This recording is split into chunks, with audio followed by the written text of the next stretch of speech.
Welcome to Native Bidaské, Native News Online's weekly spotlight on the people making news and leading change in Indian country. Welcome to another episode of Native Bidaské. I'm your host, Levi Rickert, coming to you from Grand Rapids. And we actually have a special guest out in Washington, D.C., Mark Charles, good friend of mine.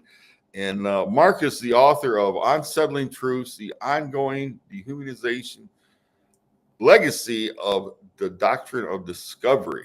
And so today's topic is really deals with the recent news that we've heard that President Donald Trump, he's been discussing the fact that the United States could annex Greenland, Panama, Canada, and even Gaza. Some Native Americans say this is reminiscent of colonization. So Mark he's an expert on Doctrine of Discovery and Manifest Destiny conversation. Mark, I don't know if you saw where recent days Fox News, instead of calling it Manifest Destiny, call it MAGA, M-A-G, MAGA Fest Destiny. And I honestly think that's just kind of like kicking dirt in our face as Native people, but I don't know what you feel about that. But welcome to Native Bidaské again. I'm happy to have you back. Hope you're doing well, you and your family. And I understand you've been in San Francisco, and so you've been really working hard. Well, Levi, thank you very much. And for those who haven't met me yet, please let me introduce myself very briefly. So, Yate, Mark Charles Yinashia, Tsin Bake Dene Nishle, Dr. Higlini Bashichin, Tsin Bake Dene Dashachedo to Chini Dashanella. In our Navajo culture, when we introduce ourselves, we always give our 4 clans, or make sure lineal is a people, and our identities come from our mother's mother. My mother's mother is American of Dutch heritage, and that's why I say Tsin Bake Dene Nishle. Loosely translated, that means I'm from the Wooden Shoe people. My second clan, my father's mother, is Toa Higlini, which is the waters that flow together. My third clan, my mother's father, is also Tsin Bake Dene. And my fourth clan, my father's father, is Toa Chitni, and that's the Bitterwater clan. It's one of the original clans of our Navajo people. I also want to acknowledge I'm speaking to you, as you said, Levi, from Washington or Washington, D.C., and these are the traditional lands of the Piscataway. And I want to honor the Piscataway as the hosts of the lands where I'm currently living. I want to thank them for their stewardship of these lands. And I want to just remind myself and all of us to walk humbly wherever we are across Turtle Island, because we are on traditional lands of a Native nation who have been stewarding these lands for hundreds, even thousands of years. So my Piscataway relatives, thank you for your stewardship of the lands where I'm living now. But yes, Levi, you're absolutely right. The stuff going on right now with Donald Trump's rhetoric, and I've been listening to it since before he was inaugurated, of talking about taking back the Panama Canal, talking about taking possession of Greenland or buying it or doing something else to get possession of it, talking about making Canada the 51st state and turning Gaza into a resort of, for wealthy people. And all of these things absolutely remind us of the expansionist history of this nation. Now, there's 2 things that we can talk about this, and interrupt me whenever you want. But the first is there's a lot of maybe conspiracy theories of what is Trump doing, what's his agenda, what's his goal. We have to remember Trump is a very simple person. And I think what he's doing here is he is viewing the world through the lens of a real estate developer. And especially after, and I'm thankful that he survived the assassination attempt on his life. Violence is never the answer to any challenge that we're facing. And I'm grateful that he was not killed in the assassination attempt during his campaign. But as he said in his address to a joint session of Congress, he feels like he now not only has a mandate from the American people, but a mandate from God to make America great again. And so he's viewing the world through the lens or the paradigm of a real estate developer. And as the president of the United States, he's feeling like he can shop, buy, take his pick of properties around the globe and take them in possession of both the nation of the U.S., but also of himself as our president. And the challenge with the way he thinks, and this is actually, I think, the much deeper challenge, is President Trump is a master at gaslighting and at misdirection. He's not the smartest global leader, which is very clear, but he is a master at promotion and at gaslighting and at keeping the attention and the spotlight and the focus on himself. And so he says things, and because of the way we have a binary political system with Democrats and Republicans, and it's every discussion is a binary discussion. And because so many of the outlets in the media sensationalize the news and they just look for clickbait and they're just amplifying everything that he says, he knows that he can say some things that will gaslight the other side of the aisle. And then he can work on things less disturbed behind the scenes more. And so he gaslights with things like teasing the idea of running for a third term, which he's done. He said that, right? And when he says things like that, the Democrats stand up and start screaming, and the press says, well, this is a constitutional crisis, and what are we going to do? But if we look at that issue, right, the writers of our founding documents were not even in agreement about how many terms a president should serve. Should it be life? Should it be a number of years? How many times could they run? When George Washington became president, he stopped running after 2 terms, trying to set a precedent, and that established itself for a while. But then, not too long ago, FDR ran for a 4th term as a Democrat, right? And won. And it was the Republicans who said, maybe we should put a limit on this. And it was the Democrats who voted against it. Mm-hmm. And so it's like, let's not call this a constitutional crisis. Would it be a negative thing? Would many of us not like it? Absolutely. But is it going to be a constitutional crisis? No, because we've actually never have a consensus as a nation of how many terms a president should serve and what's the best way to do it. And so, but he gaslights that.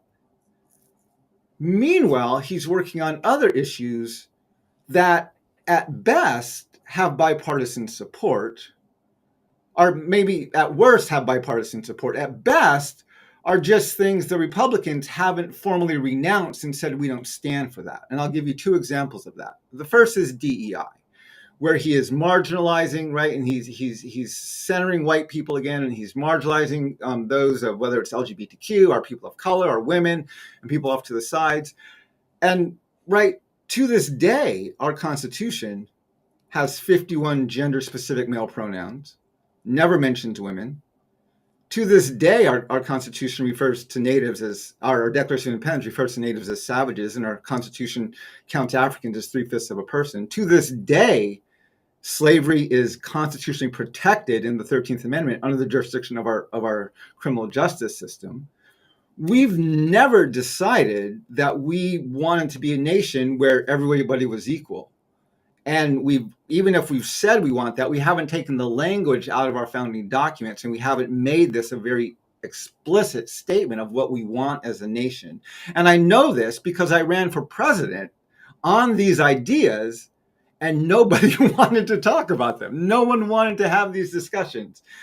And so on one hand, right, there's, again, at worst, bipartisan support. At best, the Democrats just haven't formally renounced, we don't want to stand for these things anymore. And so he's working on them, and the Democrats are letting him, and the Republicans are cheering him on. And that's not going to end up working out very well. The second side is with his expansionist policies, Greenland and Panama and Gaza and Canada, right? One of our most ethnic cleansing, genocidal presidents who did some of the most work to complete this nation's self-proclaimed vision of manifest destiny was Abraham Lincoln, who, after signing the Pacific Railway Act and the Homestead Act, went through And after the hanging of the Dakota 38 and the removal of Dakota and Winnebago from Minnesota, after the Bear River Massacre of the Shoshone in northern Utah and southern Idaho, after the Long Walk of my people from the Southwest, and after the Sand Creek Massacre of the Cheyenne and Arapaho from Colorado, he literally ethnically cleansed the northern, central, and southern routes of the Transcontinental Railway. And then 8 days after the final massacre, the Sand Creek Massacre, he basically announced we're going to complete Manifest Destiny. And we're going to make it all the way across the country. Right? When my people finally came back from Bosque Redondo, and the treaty that we were forced to sign stated we would not oppose the building of a railroad through our lands, because our land was right through the southern route of the Transcontinental Railway. And so to this day, right, when our nation's first Black president was sworn into office, he had his hand on whose Bible? The Lincoln Bible. Mm-hmm. Right? The Republicans love to remind us that they're the party of Lincoln. In fact, when Trump got sworn in just a few weeks ago, he didn't put his hand on the Bible, but they were holding it there. It was out. He didn't put his hand on it, but it was the Lincoln Bible. Lincoln is almost unanimously, not quite unanimously, but by massive consensus, considered to be one of the greatest presidents in our nation's history. And yet, not only was he a blatant, unapologetic, self-proclaimed white supremacist, he was also one of the most genocidal presidents and instrumental in helping our nation complete its notion of manifest destiny. And so our nation has never renounced our expansionist vision and our idea for more, and this idea that God's given white Europeans these lands and they can they're theirs to take. And so Trump is actually appealing to things, again, that at worst are bipartisan values, and at best are just things the Democrats have never formally renounced and said, yeah, we absolutely do not want to stand for these things anymore. And that Mark, is I'd really like dangerous. Mark, I'd like to ask you, as an Indigenous person, would you renounce expansion of the United States at this point?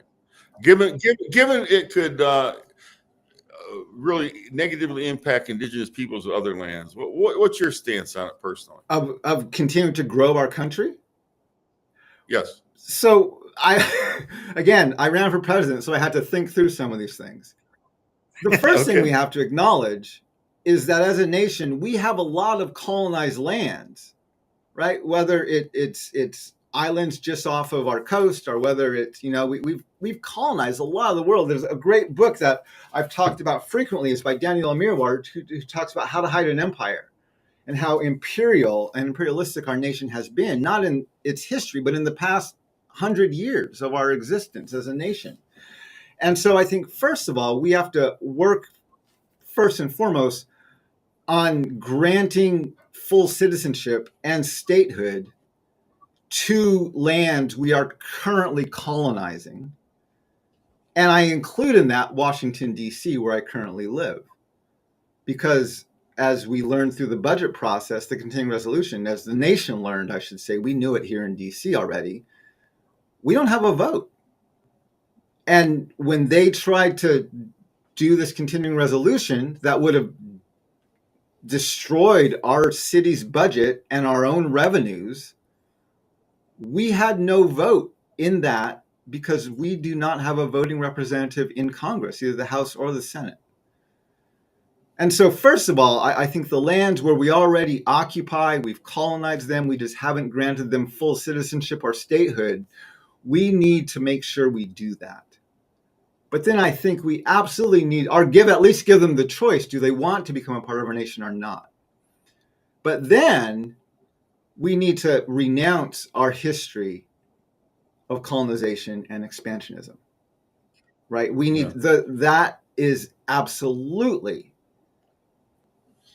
part of our most horrific parts of our history that we need to not wash our hands of, but take responsibility for and do everything we can to make sure we never go down that route again. And besides Washington, D.C., you're talking maybe like Puerto Rico and Guam, yes. correct?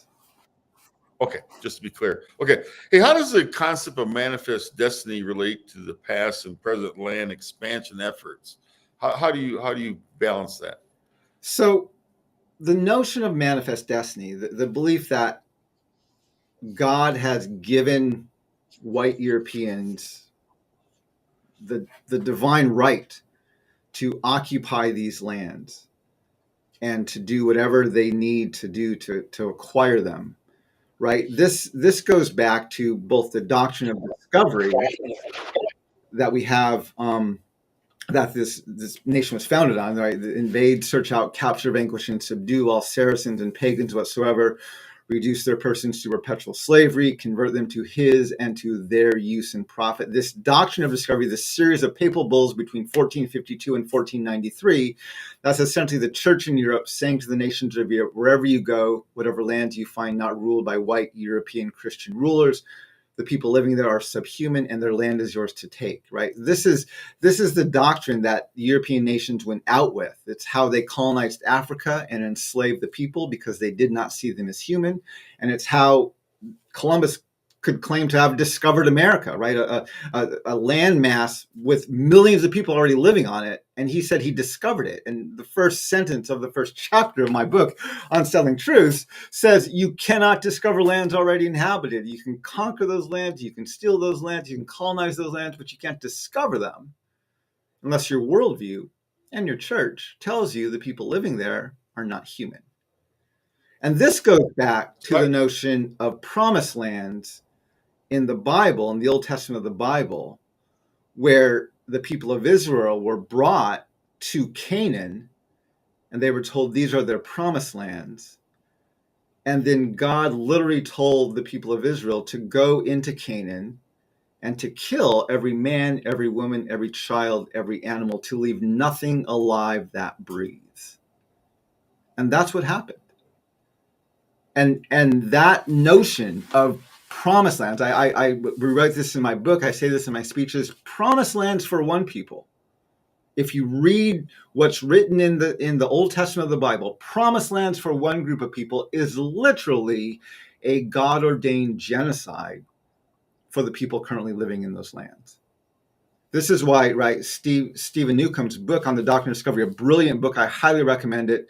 It's called Pagans in the Promised Land. Because what happens to the pagans who are living in someone's proclaimed promised lands? Well, they get obliterated. They get massacred. They get ethnically cleansed. Genocide is committed against them because, according to the scriptures, that's how you claim your promised land. And so this is where this notion of manifest destiny is and when you look at our nation's history, in my book, we look very closely at the 19th century. And this is the year we add almost 30 new states to the Union. We call that our century of expansion. But when you go through that century, almost most of the years of that century, we were in a declared state of war, our armed military conflict against other nations and entities, mostly against native peoples. Right? This is the century where Abraham Lincoln did his bidding and everyone else, and right, they literally ethnically cleansed the land. They made it all the way from one coast to the other.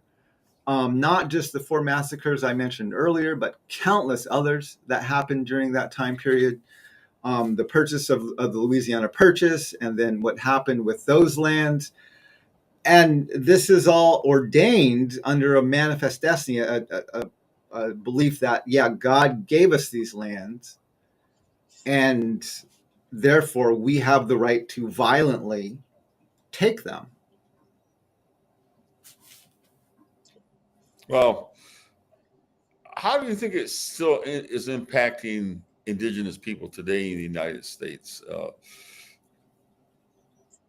There's discussion of land back, and I sometimes, we get a few acres here and there, and everybody celebrates. But this is it's still out there, Yeah. right? That they feel like this is their land, and Indigenous people really don't have a say. Would you agree with Yes, that? absolutely. So I tell people all the time when I speak, the notion of the sovereignty of Indigenous peoples, right? To say that we're sovereign over our lands, that's like someone a teenager putting a sign on their door saying "keep out," right? I mean, it's like, yeah, we can say these are our lands, but technically, the majority of reservation lands aren't owned by the native nations. They are federal trust lands. And so, as recently as 2005, it goes all the way back to a Supreme Court case in 1823. I have a TEDx talk out there called "We the People: The Three Most Misunderstood Words in U.S. History," as well as some of the chapters in my book Unsettling Truths go through some of these Supreme Court cases and look at how, going back to 1823, when they were trying to decide what established the legal precedent for land titles, the Supreme Court ruled that it was discovery that gave title to the land. And then because that might possibly imply natives had some sense of ownership or sovereignty over our lands, they went on to say, but natives were savages, and therefore if they kept the land, it would just stay a wilderness. And so they can't be the right title owners of the land, and therefore it became white people or Europeans. And to this day, right, in 2005, Ruth Bader Ginsburg in the United Indian Nation versus the City of Sherrill references the Doctrine of Discovery by name and goes on to use the same argumentation used in 1823, that this land has been converted from wilderness to become parts of our civilized cities, and right, to give it back to you would mean taking it from the people who settled it and who own it now, and that can't happen. And it's one of the most white supremacist Supreme Court opinions written in my lifetime. And it references by name the Doctrine of Discovery. And so again, when I travel, when I speak, I tell people, yeah, it doesn't matter where you live, if you trace your land title back far enough, eventually the authority for that land title, well, it won't go back to a treaty. It won't go back to an agreement with a native nation, because all of those treaties were broken. So it will go back to the Doctrine of Discovery, the belief that these lands, and so and I know this is going to be controversial, and there will probably be some people who disagree with me, but one of the challenges that I see with land back, and I'm not saying I don't support it, but I don't see it as the final solution. And the reason is because land back ultimately is about putting the land back into the trust fund, which essentially means giving the land back to the US government, because they're the ones who hold those lands in trust for us. And this is why when I was running for president and in the work I'm doing, I'm like, we have to actually do something about how land titles are established in this nation. And it's not that as a native person, you or I can't go out and buy a house, can't go out and buy a few acres of land. We can do that. But our nations, the Potawatomi Nation that you're a part of, the Navajo Nation I'm a part of, cannot claim our own sovereignty, our own ownership, our own title of lands that we occupy. And that's because of the Doctrine of Discovery and how the Supreme Court rules land titles are held. And so this is where I'm like, yeah, it's not that I'm opposed to land back, but it doesn't solve the problem of how our nation decides land titles are established in the first place. Mm-hmm. And I do like your analogy of a teenager putting "keep out" on the door. That's really true. Now, Mark, President Trump has said that Greenland is needed for the defense of the United States. And I think that anytime there was an expansion of the country, they always try to justify it with things. In your opinion, is Greenland needed to defend the United States? Well, I don't know all of the geopolitics that are going on behind it, but I know, right, especially as we're going through global warming and some of the northern passages are being opened up more for shipping and container ships. You know, this is why we're having the whole fight over the Panama Canal. Right. So those seaways and those passageways and those lands in those part of the world are becoming more valuable because they're being used more. And so I don't know all of the politics behind exactly what Trump is thinking. But I know that, yeah, those passageways, because of global warming, are becoming more opened up, and who's going to control those waters? And Greenland is right there in that vicinity. And so I'm assuming that's one of the main reasons why he's saying this is vital, because he doesn't want to see Russia, or maybe he does want to see Russia. I don't know. He's doing very weird things with Putin right now. But he doesn't want to see China controlling those waters or anyone else. And so, I think I would guess that's the way he would justify it. And again, based on this nation's history of seeing itself as a God-ordained, a God-established, a Christian nation. I mean, even Joe Biden believed that, right? He said that after the terrorist attack in 2021, that the U.S. Army was the army of the Lord, fighting or answering a prophetic call on par with that of Isaiah the prophet. I mean, he used that in a speech in 2021. And so both sides look at this nation as a God-established, a God-ordained, a nation with a divine vision and mandate for the world. And therefore, the security of the U.S., the security of this country can be used, going back to Promised Land theology, to enact incredible horrors on people or do unthinkable things to people, because that's God's will. Promised Land for one people is God-ordained genocide for another group of people. You don't need to put their humanity or their needs or their rights or their wants first and foremost. And so, I think this is the challenge, right? I on my podcast, I do my podcast called My Second Cup of Coffee. And I waited almost 2 weeks to respond to Trump's, not State of the Union, but his address to a joint session of Congress, which he gave almost 2 weeks ago today. And I finally addressed it yesterday. And I talked about it. I watched the whole thing, 1 hour and 40 minutes, the longest in modern history for a speech like that. And I watched the Democratic response, which was much shorter. It was 10 minutes long. And essentially, Trump's speech boiled down to America is exceptional, and I'm exceptional, and our country and I have a mandate to make America great again. I mean, that was essentially his speech, with a lot more actors and promotions and things in the middle of that, as well as, right? I mean, I can't believe he called Elizabeth Warren Pocahontas in the middle of that. I mean, using a racial slur against Native Americans. I mean, just the things he did from that stage were, I can't even go into that. But anyway. Yeah, it was very shameful. He's all over the map. Very divisive. I do appreciate your analysis, Mark, of Trump being the real estate man, and I think he views life as a big game of Monopoly, and we know life is not a game. So, just one more thought. I want to, because the Democrats. Well, yeah, you got the last word here, brother. The Democrats, in their response. So Trump is like, we're exceptional. We have a mandate from God. God saved my life. We're going to make America great again. It's going to be the greatest nation ever existed. And the Democratic response was essentially, we agree we're exceptional. I mean, she mentioned American exceptionalism numerous times. Right? This is the same thing Hillary Clinton did, right? Donald Trump said, make America great again. Hillary Clinton said, America's great already.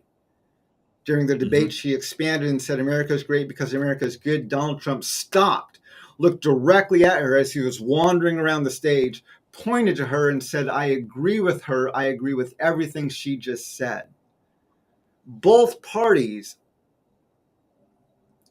claimed authority for their rule on the myth of American exceptionalism, which is rooted in the lie of white supremacy, which is propped up or founded in the Doctrine of Discovery. And that. Put your book up again, Mark. Put your book up again as we close out, so everybody knows how to buy it. How can they buy it? What's it? If they go to my website, wirelesshogan.com, WIRELESSHOGAN.com. You can buy signed copies of my book. Right now, I'm not even charging shipping. You can get free shipping on my book, and I'll ship it anywhere in the U.S. But you can buy signed copies of Unsettling Truths from my website at wirelesshogan.com. You can also tune to my podcast, which is called My Second Cup of Coffee. I do it once or twice a week, sitting right here, talking about issues just like this. Well, I appreciate it. And Mark, you, as always, I appreciate talking to you. You're insightful, very intelligent, and I know our viewers love listening to your talk. So we'll get you back on here soon, and we're going to be doing a podcast ourselves called No Reservations, and so we'll get you on that as well. So thank you very much, Chimigwich, for coming on. Thank you, Levi. I appreciate you and your work and all the things you do to amplify the voice and the concerns of Indian country. So, Levi, thank you. And to our viewers, Native News Online is working very hard to keep you up to date on the Trump 2.0, as it's now being referred to. Things are happening so rapidly, and things that are happening at 9 o'clock in the morning may not be the same at 3 o'clock. So we have really worked hard at keeping you abreast. The viewers are, I got a report this morning that our readership is like double what it was last year at this time. So obviously people are concerned and really interested. And thank you so much for always tuning in to Native Bidaské. We work really hard at Native News to keep you informed, and hope you come back. See us next week. In the meantime, as I like to tell you, young ones, take care of your elders, and elders, give your young ones a big hug, because we're all in this together. Chimigwich, see you next week. If you appreciate what we do here at Native News Online, we invite you to donate to support our continued work covering Indian country. You can scan this code with your smartphone or go to the link located below this video to donate today. We greatly appreciate your support. Please be sure to subscribe to our YouTube channel and follow us on Twitter, Facebook, and Instagram. And be sure to scan this code or go to the link below to subscribe to our newsletter. Thank you for joining us today, and please be sure to join us again next week for another episode of Native Bidaské. Chimigwech.